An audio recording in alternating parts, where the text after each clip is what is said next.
Hi all, welcome back to my channel R V vlogs Kannada. ಎಲ್ಲರೂ ಹೇಗಿದ್ದೀರಾ? I hope ಎಲ್ಲರೂ ಚೆನ್ನಾಗಿದ್ದೀರಾ ಅಂತ ಅಂದ್ಕೊತೀನಿ. ನಾನಿವತ್ತು ಸಂಜೆಯಿಂದ ವ್ಲಾಗ್ನ ಶುರು ಮಾಡ್ತಾಯಿದ್ದೀನಿ. ಇನ್ನು ಊರಿಂದ ಬರಬೇಕಾದ್ರೆ ಸೀಬೆಹಣ್ಣನ್ನು ಕೂಡ ತೊಗೊಂಡು ಬಂದಿದ್ವಿ. ಅಂದರೆ ನಮ್ಮೂರಲ್ಲೇ ಬೆಳೆದಿದ್ದು. ಅದನ್ನು ಇವಾಗ ಕಟ್ ಮಾಡ್ತಾಯಿದ್ದೀನಿ. ಅಂದರೆ ತುಂಬ ಹಣ್ಣಾಗ್ಬಿಟ್ಟಿತ್ತು. ಅದಕ್ಕೆ ಇದನ್ನು ಕಟ್ ಮಾಡಿಬಿಟ್ಟು ಒಂದು ಚಾಟ್ ಥರ ಮಾಡ್ಕೊಳ್ಳೋಣ ಅಂತ ಹೇಳಿಬಿಟ್ಟು ಮಾಡ್ತಾಯಿದ್ದೀನಿ. ಫಸ್ಟ್ ಇಲ್ಲಿ ಹಣ್ಣಾಗಿರೋ ಅಂಥ ಈ ಸೀಬೆಹಣ್ಣನ್ನು ತೊಗೊಂಡು ಚೆನ್ನಾಗಿ ತೊಳ್ಕೊತಾ ಇದ್ದೀನಿ. ಅಂದರೆ ಇದಕ್ಕೆ ಯಾವುದೇ ರೀತಿಯ ಕೆಮಿಕಲ್ಸು ಅಥವಾ ಬೇರೆ ಗೊಬ್ಬರ ಆ ಥರ ಏನೂ ಹಾಕಿಲ್ಲ. ಹೀಗೆ ತೋಟದಲ್ಲಿ ಬೆಳೆದಿದ್ದು.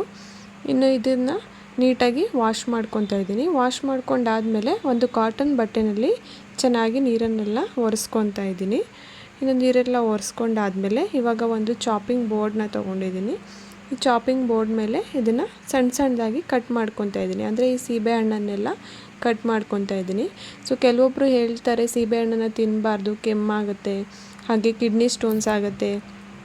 ಇದೆಲ್ಲ ಸುಳ್ಳು. ಸೊ ಸೀಬೆಹಣ್ಣನ್ನು ತಿನ್ನೋದ್ರಿಂದ ಯಾವುದೇ ರೀತಿಯ ಕಿಡ್ನಿ ಸ್ಟೋನ್ಸ್ ಆಗಲಿ ಅಥವಾ ಕೆಮ್ಮಾಗಲಿ ಆಗೋದಿಲ್ಲ.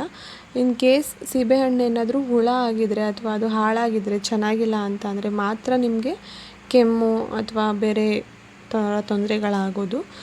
ಇನ್ನು ಚಾಟೆಲ್ಲ ತಿಂದಾದಮೇಲೆ ಪುಳಿಯೋಗರೆ ಗೊಜ್ಜನ್ನು ಕೂಡ ಮಾಡ್ಕೊಂಬಿಡೋಣ ಅಂತ ಹೇಳ್ಬಿಟ್ಟು ಒಂದು ಪ್ಯಾನ್ನ ಇಟ್ಕೊಂಡಿದ್ದೀನಿ.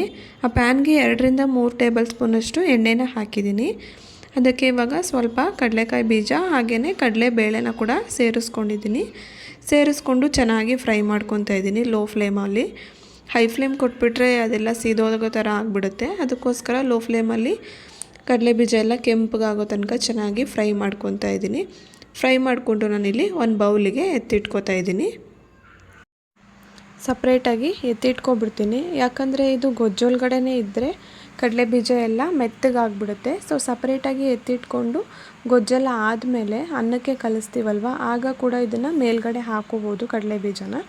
ಅಥವಾ ಗೊಜ್ಜೆಲ್ಲ ಆಗಿದ್ಮೇಲೆ ಈ ಕಡಲೆ ಬೀಜನ ಸೇರಿಸಿ ಒಂದು ಸಲ ಮಿಕ್ಸ್ ಮಾಡಿಕೊಂಡ್ರೆ ಸ್ವಲ್ಪ ಕ್ರಿಸ್ಪಾಗಿರುತ್ತೆ ಅಂತ.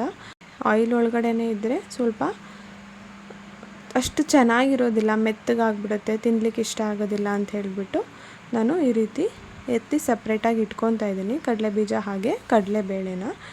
ಇನ್ನು ಸಪ್ರೇಟಾಗಿ ಇಟ್ಕೊಂಡಾದಮೇಲೆ ಅದೇ ಆಯಿಲ್ಗೆ ಇವಾಗ ಬೆಳ್ಳುಳ್ಳಿಯನ್ನು ಸೇರಿಸ್ಕೊತಾ ಇದ್ದೀನಿ. ಇದು ಸಿಪ್ಪೆ ತೆಗೆದಿರುವಂಥ ಬೆಳ್ಳುಳ್ಳಿನ ಸೇರಿಸ್ಕೊತಾ ಇದ್ದೀನಿ. ಒಂದು 15-20 ಮೀಡಿಯಮ್ ಸೈಜ್ ಬೆಳ್ಳುಳ್ಳಿ ಇಲಕ್ಳುಗಳು, ಅಂದರೆ 2 ಬೆಳ್ಳುಳ್ಳಿನ ಸೇರಿಸ್ಕೊಂಡಿದ್ದೀನಿ ನಾನಿಲ್ಲಿ. ನಿಮಗೆ ಸ್ವಲ್ಪ ಕಾಣಿಸ್ತಾ ಇರ್ಬೋದು, ಅಂದರೆ ಬೌಲ್ ಸ್ವಲ್ಪ ದೊಡ್ಡದಿದೆ. ಸೊ 2 ಬೆಳ್ಳುಳ್ಳಿನ ಬಿಡಿಸ್ಬಿಟ್ಟು ಇಲ್ಲಿ ಸೇರಿಸ್ಕೊತಾ ಇದ್ದೀನಿ. ಸೇರಿಸ್ಕೊಂಡು ಚೆನ್ನಾಗಿ ಫ್ರೈ ಮಾಡ್ಕೊತಾ ಇದ್ದೀನಿ.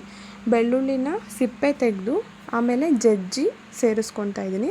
ತೀರಾ ಜಾಸ್ತಿನೂ ಜಜ್ಜಬಾರ್ದು, ಸ್ವಲ್ಪ ಜಜ್ಜಿಬಿಟ್ಟು ಸೇರಿಸ್ಕೊತಾ ಇದ್ದೀನಿ. ಇನ್ನು ಬೆಳ್ಳುಳ್ಳಿ ಎಲ್ಲ ಗೋಲ್ಡನ್ ಬ್ರೌನ್ ಕಲರ್ ಬರಬೇಕು, ಅಲ್ಲಿವರೆಗೂ ಚೆನ್ನಾಗಿ ಫ್ರೈ ಮಾಡ್ಕೋಬೇಕು. ಇವಾಗಲೂ ಅಷ್ಟೇ ಸ್ಟವ್ನ ಸಿಮ್ಮಲ್ಲಿ ಇಟ್ಕೊಂಡು ಚೆನ್ನಾಗಿ ನೀಟಾಗಿ ಫ್ರೈ ಮಾಡ್ಕೊಬೇಕು. ಸ್ವಲ್ಪ ಏನಾದರೂ ಸ್ಟವ್ನ ಹೈ ಫ್ಲೇಮ್ ಮಾಡ್ತು ಅಂದರೆ ಬೆಳ್ಳುಳ್ಳಿ ಎಲ್ಲ ಸೀದೋಗ್ಬಿಡುತ್ತೆ. ಆವಾಗ ಎಂಟೈರ್ ಪುಳಿಯೋಗರೆ ಟೇಸ್ಟೇ ಹೋಗಿಬಿಡುತ್ತೆ. ಈಗ ನಾನು ಮಾಡ್ತಿರೋ ಅಂಥ ಪುಳಿಯೋಗರೆಗೆ ಬೆಳ್ಳುಳ್ಳಿನೇ ಮೇನ್ ಇಂಗ್ರೀಡಿಯೆಂಟು, ಹಾಗೆಯೇ ಇದೇ ಒಳ್ಳೆ ಟೇಸ್ಟ್ ಕೊಡೋದು. ಸೊ ಫಸ್ಟು ಬೆಳ್ಳುಳ್ಳಿಯನ್ನು ನೀಟಾಗಿ ಫ್ರೈ ಮಾಡ್ಕೊಬೇಕು, ಗೋಲ್ಡನ್ ಬ್ರೌನ್ ಕಲರ್ ಬರೋವರೆಗೂ. ಇವಾಗ ನೀವು ನೋಡ್ತಾ ಇರ್ಬೋದು ಯಾವ ಥರ ಆಗ್ತಾಯಿದೆ ಅಂತ. ಇನ್ನು ಇದು ಗೋಲ್ಡನ್ ಬ್ರೌನ್ ಕಲರ್ ಬಂದ ಮೇಲೆ ಒಂದು 10-15 ಕರಿಬೇವಿನ ಎಲೆಗಳನ್ನ ಸೇರಿಸ್ಕೊತಾ ಇದ್ದೀನಿ. ಅಂದರೆ ಆವಾಗಲೇ ತೊಳೆದು ಒರೆಸ್ಬಿಟ್ಟು ಇಟ್ಕೊಂಡಿದ್ದೆ ಬೌಲಿಗೆ ಹಾಕ್ಕೊಂಡು ಕರಿಬೇವಿನ ಎಲೆಗಳನ್ನ ಸೇರಿಸ್ಕೊತಾ ಇದ್ದೀನಿ. ಹಾಗೆಯೇ 4 ಕೆಂಪು ಮೆಣಸಿನ್ಕಾಯಿನ ಸೇರಿಸ್ಕೊತಾ ಇದ್ದೀನಿ. ಅಂದರೆ ಖಾರದ ಮೆಣಸಿನ್ಕಾಯಿನ ಸೇರಿಸ್ಕೊತಾ ಇದ್ದೀನಿ, 4 ಸಣ್ಣ ಸಣ್ಣದಾಗಿ ಕಟ್ ಮಾಡಿಕೊಂಡು. ಹಾಗೆ ಇದಕ್ಕೆ ಒಂದು 1/4 ಟೀ ಸ್ಪೂನಷ್ಟು ಸಾಸಿವೆನ ಕೂಡ ಸೇರಿಸ್ಕೊತಾ ಇದ್ದೀನಿ. ಸೇರಿಸ್ಕೊಂಡು ಸ್ಟವ್ನ ಸಿಮ್ಮಲ್ಲಿ ಇಟ್ಕೊಂಡಿರ್ಬೇಕು. ಇವಾಗಲೂ ಕೂಡ ಸಿಮ್ಮಲ್ಲಿ ಇಟ್ಕೊಂಡು ಚೆನ್ನಾಗಿ ಫ್ರೈ ಮಾಡ್ಕೊತಾ ಇದ್ದೀನಿ. ಇವಾಗ ನಾವು ಕರಿಬೇವಿನ ಸೊಪ್ಪು ಹಾಗೆಯೇ ಮೆಣಸಿನ್ಕಾಯಿ ಸಾಸಿವೆ ಎಲ್ಲ ಹಾಕಿರೋದ್ರಿಂದ ಒಂದೊಳ್ಳೆ ಘಮ ಬರುತ್ತೆ. ಆ ಘಮ ಬರ್ತಿದ್ದಂಗೆ ಪುಳಿಯೋಗರೆ ತಿನ್ನಬೇಕು ಅಂತ ಅನಿಸುತ್ತೆ, ಅಷ್ಟು ಚೆನ್ನಾಗಿರುತ್ತೆ. ಹಾಗೆ ಕರಿಬೇವಿನ ಸೊಪ್ಪು ಅಷ್ಟೇ ಎಣ್ಣೆಗೆ ಹಾಕ್ತಿದ್ದಂಗೆ ಒಳ್ಳೆ ಫ್ಲೇವರ್ ಕೊಡುತ್ತೆ. ಇನ್ನು ಟೇಸ್ಟ್ ಕೂಡ ಅಷ್ಟೇ, ಕರಿಬೇವಿನ ಸೊಪ್ಪು ಹಾಕಿದ್ರೆ ಸ್ವಲ್ಪ ಡಿಫ್ರೆಂಟ್ ಆಗುತ್ತೆ. ಇನ್ನು ಚೆನ್ನಾಗಿ ಇದೆಲ್ಲ ಫ್ರೈ ಮಾಡ್ಕೊಂಡಾದಮೇಲೆ ಇದಕ್ಕೆ ಹುಣಸೆ ಹುಳಿಯನ್ನು ಸೇರಿಸ್ಕೋಬೇಕು. ಅಂದರೆ ಹುಣಸೆ ರಸ. ನಾನಿಲ್ಲಿ ಒಂದು ನಿಂಬೆಹಣ್ಣಿನ ಗಾತ್ರದಷ್ಟು ಹುಣಸೆ ಹಣ್ಣನ್ನು ತಗೊಂಡು ಅದನ್ನು ನೆನೆಸಿ ರಸ ಎಲ್ಲ ತೆಗೆದುಬಿಟ್ಟು ಸೇರಿಸ್ಕೋತಾ ಇದ್ದೀನಿ. ಒಂದು ನಿಂಬೆಹಣ್ಣಿನ ಗಾತ್ರದಷ್ಟು, ಸಣ್ಣ ನಿಂಬೆಹಣ್ಣಿನ ಗಾತ್ರದಷ್ಟು ಹುಣಸೆ ಹುಳಿನ ಹಾಕಿದ್ರೆ ಸಾಕು, ತೀರಾ ಹಾಕೋದು ಬೇಡ. ಯಾಕಂದರೆ ಇಲ್ಲಿ ಹುಣಸೆ ಹುಳಿಯನ್ನು ನಾವು ಆಲ್ರೆಡಿ ಪುಳಿಯೋಗರೆ ಪೌಡರು ಕೂಡ ಹಾಕಿರ್ತೀವಿ. ಸೊ ಅದರಿಂದ ಜಾಸ್ತಿ ಹುಣಸೆ ಹುಳಿಯನ್ನು ಹಾಕಬಾರ್ದು. ಸೊ ಒಂದು ಸಣ್ಣ ನಿಂಬೆಹಣ್ಣಿನ ಗಾತ್ರದಷ್ಟು ಹುಣಸೆ ಹಣ್ಣನ್ನು ನೆನೆ ಹಾಕಿ ಅದರಲ್ಲಿ ರಸ ತೊಗೊಂಡು ಸೇರಿಸ್ಕೊಂಡು ಚೆನ್ನಾಗಿ ಮಿಕ್ಸ್ ಮಾಡ್ಕೊತಾ ಇದ್ದೀನಿ. ಒಂದು ಸಲ ಮಿಕ್ಸ್ ಮಾಡ್ಕೊಂಡಾದಮೇಲೆ ಅದಕ್ಕೆ ಸ್ವಲ್ಪ ನೀರನ್ನು ಸೇರಿಸ್ಕೊತಾ ಇದ್ದೀನಿ. ಯಾಕಂದರೆ ಹುಣಸೆ ಹುಳಿ ಸ್ವಲ್ಪ ಕುದಿಬೇಕು, ಇಲ್ಲ ಅಂದರೆ ಚೆನ್ನಾಗಿರೋದಿಲ್ಲ. ಸೊ ಅದಕ್ಕೋಸ್ಕರ ನಾನೇನು ಮಾಡ್ತಿದ್ದೀನಿ ಅಂದರೆ ಸ್ವಲ್ಪ ನೀರನ್ನು ಕೂಡ ಆ್ಯಡ್ ಮಾಡ್ಕೊತಾ ಇದ್ದೀನಿ. ನಿಮಗೆ ಎಷ್ಟು ಬೇಕು ಕ್ವಾಂಟಿಟಿ ಅದ್ರ ಮೇಲೆ ನೀವು ಹುಣಸೆ ಹುಳಿನ ಹಾಗೆಯೇ ನೀರನ್ನು ವೇರಿ ಮಾಡ್ಕೊಬೋದು. ಇವಾಗ ಅದಕ್ಕೆ ಒಂದು 1/4 ಟೀ ಸ್ಪೂನಷ್ಟು ಉಪ್ಪನ್ನು ಕೂಡ ಸೇರಿಸ್ಕೊತಾ ಇದ್ದೀನಿ. ಇಷ್ಟಕ್ಕೆ 1/4 ಟೀ ಸ್ಪೂನ್ ಸಾಕಾ ಅಂತ ಅನ್ನಿಸ್ಬೋದು, ಬಟ್ ಇಲ್ಲಿ ನಾವು ಪೌಡರ್ ಮಾಡ್ಕೋಬೇಕಾದ್ರೂ ಕೂಡ ಉಪ್ಪನ್ನು ಸೇರಿಸಿರ್ತೀವಿ. ನೀವು ಅಂಗಡಿಯಿಂದ ಪೌಡರ್ ತಂದ್ರೂ ಕೂಡ ಅದರಲ್ಲೂ ಉಪ್ಪನ್ನು ಸೇರಿಸಿರ್ತಾರೆ. ಸೊ ಅದಕ್ಕೋಸ್ಕರ ಫಸ್ಟು ಸ್ವಲ್ಪ ಉಪ್ಪು ಹಾಕ್ಕೊಂಡು ಹುಳಿಗೆ ತಕ್ಕಷ್ಟು ಉಪ್ಪು ಹಾಗೆ ಒಂದು 1/4 ಟೀ ಸ್ಪೂನಷ್ಟು ಅರಿಶಿನ ಸೇರಿಸ್ಕೊಂಡು ಚೆನ್ನಾಗಿ ಮಿಕ್ಸ್ ಮಾಡ್ಕೊಬೇಕು. ಮಿಕ್ಸ್ ಮಾಡಿಕೊಂಡು ಒಂದು 5ರಿಂದ 10 ನಿಮಿಷದಷ್ಟು ಕುದಿಯೋಕ್ಕೆ ಬಿಡಬೇಕು. ಈ ಹಸಿ ಇರೋವಂಥ ಈ ಹುಳಿ ಎಲ್ಲ ಸ್ವಲ್ಪ ಕಡಿಮೆ ಆಗಬೇಕು, ಅಲ್ಲಿವರೆಗೂ ಚೆನ್ನಾಗಿ ಇದನ್ನು ಕುದಿಸ್ಕೋಬೇಕು. ಒಂದು 5ರಿಂದ 10 ನಿಮಿಷ ಕುದಿಸ್ಕೊಂಡ್ರೆ ಸಾಕಾಗುತ್ತೆ. ಇನ್ನು 5ರಿಂದ 10 ನಿಮಿಷ ಕುದ್ದಾದಮೇಲೆ ಇದಕ್ಕೆ ಒಂದು 4ರಿಂದ 5 ಟೇಬಲ್ ಸ್ಪೂನಷ್ಟು ಪುಳಿಯೋಗರೆ ಪೌಡರನ್ನ ಸೇರಿಸ್ಕೊತಾ ಇದ್ದೀನಿ. ಇದು ಮನೆಯಲ್ಲೇ ಮಾಡಿರೋವಂಥ ಪುಳಿಯೋಗರೆ ಪೌಡರು, ನೀವು ಹೊರಗಡೆ ಪ್ಯಾಕೆಟಲ್ಲೂ ಕೂಡ ತೊಗೊಂಡು ಬರ್ಬೋದು.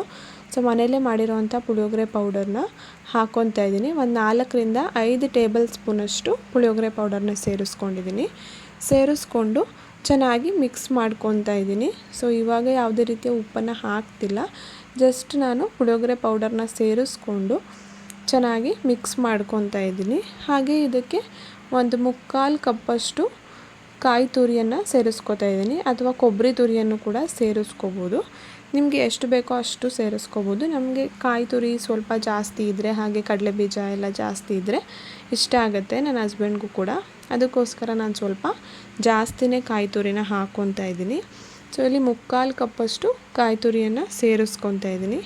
ಸೇರಿಸ್ಕೊಂಡು ಚೆನ್ನಾಗಿ ಮಿಕ್ಸ್ ಮಾಡ್ಕೋತಾ ಇದ್ದೀನಿ. ನಾವು ಯಾವಾಗ ಪುಳಿಯೋಗರೆ ಪೌಡರ್ನ ಹಾಕ್ತೀವಿ ಆವಾಗಲೇ ಈ ಕಾಯಿನೂ ಕೂಡ ಹಾಕಬೇಕು, ಯಾಕಂದರೆ ಅದು ಸ್ವಲ್ಪ ಚೆನ್ನಾಗಿ ಬಾಯ್ಲ್ ಆಗಬೇಕು. ಇವಾಗ ಲಾಸ್ಟಲ್ಲಿ ಕಾಯಿ ತುರಿ ಹಾಕ್ತೀವಿ ಅಂದರೆ ಅದು ನೀಟಾಗಿ ಬಾಯ್ಲ್ ಆಗಿಲ್ಲ ಅಂದರೆ ಗೊಜ್ಜೆಲ್ಲ ಹಾಳಾಗುತ್ತೆ, ಹಾಗೆ ಟೇಸ್ಟ್ ಕೂಡ ಡಿಫ್ರೆಂಟ್ ಆಗಿಬಿಡುತ್ತೆ. ಸೊ ಅದಕ್ಕೋಸ್ಕರ ನಾವು ಯಾವಾಗ ಪೌಡರ್ನ ಹಾಕ್ತೀವಲ್ವ ಆವಾಗಲೇ ಈ ಕಾಯಿ ತುರಿ ಅಥವಾ ಕೊಬ್ಬರಿ ತುರಿನೂ ಕೂಡ ಸೇರಿಸ್ಕೊಬೇಕು. ಸೇರಿಸ್ಕೊಂಡು ಚೆನ್ನಾಗಿ ಒಂದು 5ರಿಂದ 10 ನಿಮಿಷ ಕುದಿಸ್ಕೊಂಡ್ರೆ ಈ ಗೊಜ್ಜು ರೆಡಿಯಾಗೇ ಬಿಡುತ್ತೆ. ಇನ್ನು ರೆಡಿ ಆದಮೇಲೆ ಇದಕ್ಕೆ ಸ್ವಲ್ಪ ಉಪ್ಪೇನಾದರೂ ಬೇಕು ಅಂದರೆ ಟೇಸ್ಟ್ ನೋಡಿಕೊಂಡು ಸ್ವಲ್ಪ ಉಪ್ಪು ಹಾಕ್ಕೊಂಡು ಆಮೇಲೆ ರೈಸ್ನ ಹಾಕ್ಕೊಂಡು ಮಿಕ್ಸ್ ಮಾಡಿಕೊಂಡ್ರೆ ಪುಳಿಯೋಗರೆ ರೆಡಿಯಾಗೇ ಬಿಡುತ್ತೆ. ಇವಾಗ ನೀವು ನೋಡ್ತಾ ಇರ್ಬೋದು ಯಾವ ಥರ ಆಗಿದೆ ಅಂತ. ಈ ಘಮ ನೋಡಿದ್ರೆ ಸಾಕು ಅಥವಾ ಈ ಘಮ ತೊಗೊಂಡ್ರೆ ಸಾಕು ಪುಳಿಯೋಗರೆನೇ ತಿನ್ನಬೇಕು ಅಂತ ಅನಿಸ್ಬಿಡುತ್ತೆ. ಪುಳಿಯೋಗರೆ ಅಂತ ನೆನೆಸ್ಕೊಂಡ್ರೆ ಸಾಕು ಈ ಘಮನೇ ಬರುತ್ತೆ ನಿಮಗೆ, ಆ ಥರ ಇರುತ್ತೆ ಈ ಪುಳಿಯೋಗರೆ. ಒಂದು ಸಲ ಟ್ರೈ ಮಾಡಿ ನೋಡಿ, ತುಂಬ ಅಂದರೆ ತುಂಬಾ ಚೆನ್ನಾಗಿರುತ್ತೆ. ಈ ಮೆಥಡಲ್ಲಿ ಟ್ರೈ ಮಾಡಿ, ಯಾರೆಲ್ಲ ಟ್ರೈ ಮಾಡಿಲ್ಲ. ಕೆಲವೊಬ್ಬರು ಏನು ಮಾಡ್ತಾರೆ ಅಂದರೆ ಆಯಿಲಿಗೆ ಪುಳಿಯೋಗರೆ ಪೌಡರ್ನ ಸೇರಿಸ್ಕೊಂಡ್ಬಿಡ್ತಾರೆ, ಹಾಗೆಯೇ ಅಂದರೆ ಇನ್ಸ್ಟೆಂಟ್ ತೊಗೊಂಬರ್ತಾರಲ್ಲ ಆ ಥರ ಆಗಿಬಿಡುತ್ತೆ. ಆವಾಗ ಈ ಥರ ಟೇಸ್ಟು ಬರೋದಿಲ್ಲ. ಇವಾಗ ನೀವು ನೋಡ್ತಾ ಇರ್ಬೋದು ಗೊಜ್ಜೆಲ್ಲ ಗಟ್ಟಿಯಾಗಿದೆ. ಸೊ ಗಟ್ಟಿ ಆದಮೇಲೆ ಇಲ್ಲಿ ಸ್ಟವ್ನ ಆಫ್ ಮಾಡಿಕೊಂಡು ನಾನು ಕಡಲೆಕಾಯಿ ಬೀಜ ಹಾಗೆಯೇ ಕಡಲೆಬೇಳೆ ಎಲ್ಲನೂ ಕೂಡ ಸೇರಿಸ್ಕೊತಾ ಇದ್ದೀನಿ. ನಾನು ಆಫ್ ಮಾಡಿದ್ರೂ ಇಲ್ಲಿ ಸ್ವಲ್ಪ ಕುದಿಯೋ ಥರ ಅನಿಸ್ತಿದೆ, ಅಂದರೆ ಗ್ಯಾಸ್ ಸ್ಟವ್ ಎಲ್ಲ ಸ್ವಲ್ಪ ಬಿಸಿ ಇದೆಯಲ್ವ, ಸೊ ಅದಕ್ಕೆ ಆ ಥರ ಅನ್ನಿಸ್ತಾ ಇದೆ. ಇನ್ನು ಆಫ್ ಮಾಡ್ಕೊಂಡು ಇದನ್ನೆಲ್ಲ ಹಾಕ್ಕೊಂಡ್ಮೇಲೆ ಒಂದು ಸಲ ಚೆನ್ನಾಗಿ ಮಿಕ್ಸ್ ಮಾಡ್ಕೊತಾ ಇದ್ದೀನಿ. ಹಾಗೆ ಲಾಸ್ಟಲ್ಲಿ ಸ್ವಲ್ಪ ಕೊತ್ತಂಬರಿ ಸೊಪ್ಪನ್ನು ಸೇರಿಸ್ಕೊಂಡ್ರೆ ಈ ಗೊಜ್ಜು ರೆಡಿಯಾಗೇ ಬಿಡುತ್ತೆ. ಇವಾಗ ನೀವು ನೋಡ್ತಾ ಇರ್ಬೋದು ನಾನು ಎಷ್ಟು ನೀರು ಹಾಕಿದ್ದೆ, ಅದು ಯಾವ ಥರ ಆಗಿದೆ ಗಟ್ಟಿಯಾಗಿ ಅಂತ. ಈ ಮೆಥಡಲ್ಲಿ ನೀವು ಪುಳಿಯೋಗರೆನ ಮಾಡಿಕೊಂಡ್ರೆ 1 ವಾರ 2 ವಾರ ನೀವು ಆರಾಮಾಗಿ ಸ್ಟೋರ್ ಮಾಡಿ ಇಟ್ಕೋಬೋದು ಹೊರಗಡೆನೆ. ಇನ್ನು ಸ್ವಲ್ಪ ಗೊಜ್ಜನ್ನು ತೆಗೆದಿಟ್ಟಿದ್ದೀನಿ, ಹಾಗೆ ಸ್ವಲ್ಪ ಗೊಜ್ಜಿಗೆ ನಾನಿಲ್ಲಿ ರೈಸ್ನ ಹಾಕ್ಕೊಂಡು ಬೆಳಗ್ಗೆಗೆ ಮಿಕ್ಸ್ ಮಾಡ್ತಾಯಿದ್ದೀನಿ. ಇನ್ನು ಈ ವ್ಲಾಗ್ನ ಬೆಳಗ್ಗೆ ಕಂಟಿನ್ಯೂ ಮಾಡ್ತಾಯಿದ್ದೀನಿ. ಇಲ್ಲಿ ಸ್ವಲ್ಪ ಗೊಜ್ಜನ್ನು ಎತ್ತಿಟ್ಟಿದ್ದೀನಿ, ಹಾಗೆ ಸ್ವಲ್ಪ ಗೊಜ್ಜಿಗೆ ನಾನಿಲ್ಲಿ ಅನ್ನನ ಸೇರಿಸ್ಕೊತಾ ಇದ್ದೀನಿ. ಅನ್ನ ಇವಾಗ ಬೆಳಗ್ಗೆ ಮಾಡಿಬಿಟ್ಟು ರಾತ್ರಿ ಮಾಡಿದಂತಹ ಗೊಜ್ಜಿಗೆ ಸೇರಿಸ್ಕೊಂಡು ಮಿಕ್ಸ್ ಮಾಡ್ಕೊತಾ ಇದ್ದೀನಿ. ತುಂಬ ಅಂದರೆ ತುಂಬಾ ಚೆನ್ನಾಗಿರುತ್ತೆ. ಒಂದು ಸಲ ಟ್ರೈ ಮಾಡಿ ನೋಡಿ. ಈ ಥರ ಮೆಥಡಲ್ಲಿ ನೀವು ಮತ್ತೆ ಮತ್ತೆ ಇದೇ ಥರ ಮಾಡ್ಕೊಂಡು ತಿಂತೀರಾ, ಅಷ್ಟು ಚೆನ್ನಾಗಿರುತ್ತೆ. ಇನ್ನು ಪುಳಿಯೋಗರೆ ಪೌಡರ್ ಒಂದು ಚೆನ್ನಾಗಿ ಮಾಡ್ಕೊಬಿಟ್ರೆ ಸಾಕಾಗುತ್ತೆ. ಇನ್ನು ಯಾವುದೇ ಥರ ಇನ್ಸ್ಟೆಂಟಾಗಿ ನಿಮ್ಗೆ ಬೇಕು ಅಂದರೆ 5ರಿಂದ 10 ನಿಮಿಷದೊಳಗಡೆ ಬೇಗನೆ ಮಾಡ್ಕೊಂಬಿಡ್ಬೋದು. ಆದರೆ ಸ್ವಲ್ಪ ಇದು ಬಾಯ್ಲ್ ಆಗೋದಕ್ಕೆ ಟೈಮ್ ತೊಗೊಳುತ್ತೆ, ಅಂದರೆ ಹುಣಸೆ ಹುಳಿ ಎಲ್ಲ ಹಾಕಿರ್ತೀವಲ್ವ. ಸೊ ಇನ್ನು ಜಾಸ್ತಿ ಜನಕ್ಕೆ ಮಾಡಬೇಕು ಅಂದರೆ ಕ್ವಾಂಟಿಟಿನ ಸ್ವಲ್ಪ ಜಾಸ್ತಿ ಮಾಡ್ಕೋಬೇಕು. ಇಲ್ಲ ಕಡಿಮೆ ಅಂತ ಅಂದರೆ ಕಡಿಮೆ ಮಾಡ್ಕೋಬೋದು, ಕ್ವಾಂಟಿಟಿನ ಹೆಚ್ಚು ಕಡಿಮೆ ಮಾಡಿಕೊಂಡು ಮಾಡ್ಕೋಬೇಕು. ತುಂಬ ಅಂದರೆ ತುಂಬಾ ಟೇಸ್ಟಿಯಾಗಿರುತ್ತೆ. ಒಂದು ಸಲ ಟ್ರೈ ಮಾಡಿ ನೋಡಿ, ಅಷ್ಟು ಚೆನ್ನಾಗಿರುತ್ತೆ. ನೀವೇ ಮತ್ತೆ ಮತ್ತೆ ಮಾಡ್ಕೊಂಡು ತಿಂತೀರಾ, ಅಷ್ಟು ಚೆನ್ನಾಗಿರುತ್ತೆ. ಇನ್ನು ಈ ಪುಳಿಯೋಗರೆ ಎಲ್ಲ ಮಾಡಾಯಿತು. ಇನ್ನು ತಿಂಡಿ ಕೂಡ ತಿಂದ್ಕೊಂಡು ಇನ್ನು ಈ ವಿಡಿಯೋನ ಇಲ್ಲಿಗೆ ಎಂಡ್ ಮಾಡ್ತಾಯಿದ್ದೀನಿ. ಇನ್ನೂ ಯಾರೆಲ್ಲ ನಮ್ಮ ಚಾನಲ್ನ ಸಬ್ಸ್ಕ್ರೈಬ್ ಮಾಡದೆ ನೋಡ್ತಾ ಇದ್ದೀರಾ, ಪ್ಲೀಸ್ ಸಬ್ಸ್ಕ್ರೈಬ್ ಮಾಡ್ಕೊಂಡು ನೋಡಿ.